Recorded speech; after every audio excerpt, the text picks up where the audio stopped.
Teks prosedur adalah teks yang berisi langkah-langkah atau tahapan secara tepat dan berurutan untuk membuat sesuatu hal sesuai dengan tujuan yang diinginkan.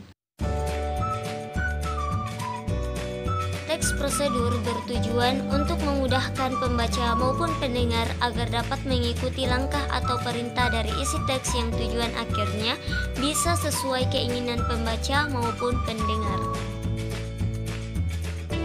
Struktur teks prosedur. Pertama, tujuan.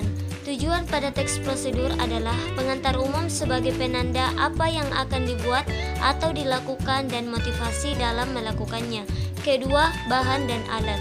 Berisi mengenai rincian bahan dan alat yang digunakan dengan ukuran yang akurat. Ketiga, langkah-langkah. Berisi langkah melakukan sesuatu dengan urut secara bertahap. Dan keempat, penutup, yaitu berisi penekanan pada keuntungan dan ucapan selamat melakukan sesuatu. Ciri-ciri teks prosedur. Pertama, menggunakan pola kalimat perintah atau imperatif. Kedua, menggunakan kata kerja aktif. Ketiga, menggunakan kata penghubung konjungsi untuk mengurutkan kegiatan. Keempat, menggunakan kata keterangan untuk menyatakan rinci waktu, tempat, dan cara yang akurat. Dan kelima, terdapat bilangan urutan atau angka yang menunjukkan urutan atau langkah prosedur.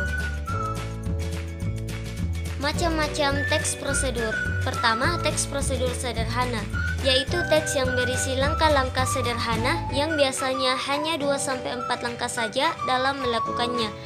Kedua, teks prosedur kompleks, yaitu teks yang berisi banyak langkah dalam melakukannya.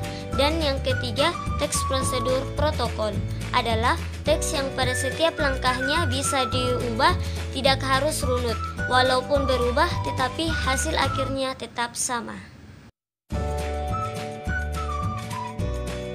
Contoh teks prosedur.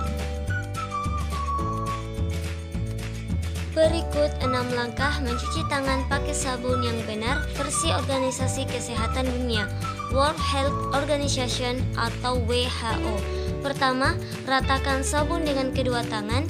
Kedua, gosok punggung tangan dan sela-sela jari secara bergantian. Ketiga, gosok jari-jari bagian dalam. Keempat, gosok telapak tangan dengan posisi jari saling mengait atau mengunci. Kelima, gosok ibu jari secara berputar dalam genggaman tangan dan lakukan pada kedua tangan. Dan keenam, gosokkan ujung jari pada telapak tangan secara berputar dan lakukan pada kedua tangan.